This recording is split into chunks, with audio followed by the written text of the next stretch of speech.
ஹரிஷ், பொதுவா இப்ப இந்த குழந்தை பிறந்த உடனே அவங்களோட படிப்புக்காக அல்லது கல்யாணத்துக்காக இல்ல நம்மளோட ரிட்டைர்மெண்ட் பீரியட்காகன்னு சேவ் பண்றதுக்கு நிறைய ட்ரெடிஷனல் மெத்தட்ஸ்ல வாய்ப்பு இருக்கு.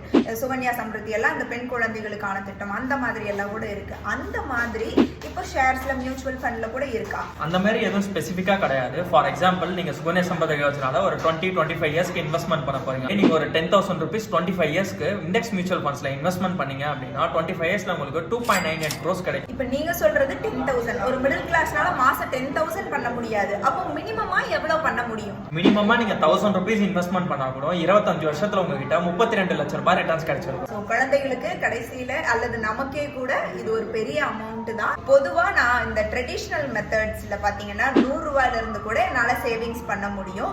500 ரூபாய் 1000 ரூபாய் எவ்வளவு வேணா பண்ணலாம். அண்ட் மெச்சூரிட்டி பீரியட் 3 இயர்ஸ் 5 இயர்ஸ்னு இருக்கும்.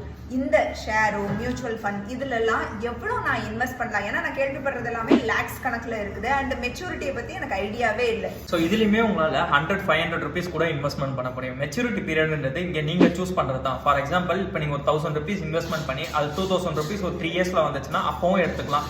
இல்ல அப்படின்னா அது ஒரு 10 இயர்ஸ்க்கும் விட்டு வைக்கலாம். இது கம்ப்ளீட்லி நம்ம கையில கண்ட்ரோல் இருக்கும். மெச்சூரிட்டி பீரியட்ன்றது நீங்க ஸ்டாக்ஸ் அண்ட் மியூச்சுவல் ஃபண்ட் பொறுத்த வரைக்கும் எவ்வளவுக்கு எவ்வளவு நீங்க அதிகமா இயர்ஸ் இன்க்ரீஸ் பண்றீங்களோ அவ்வளவுக்கு உங்களுக்கு ப்ராஃபிட் அதிகமா இருக்கும்.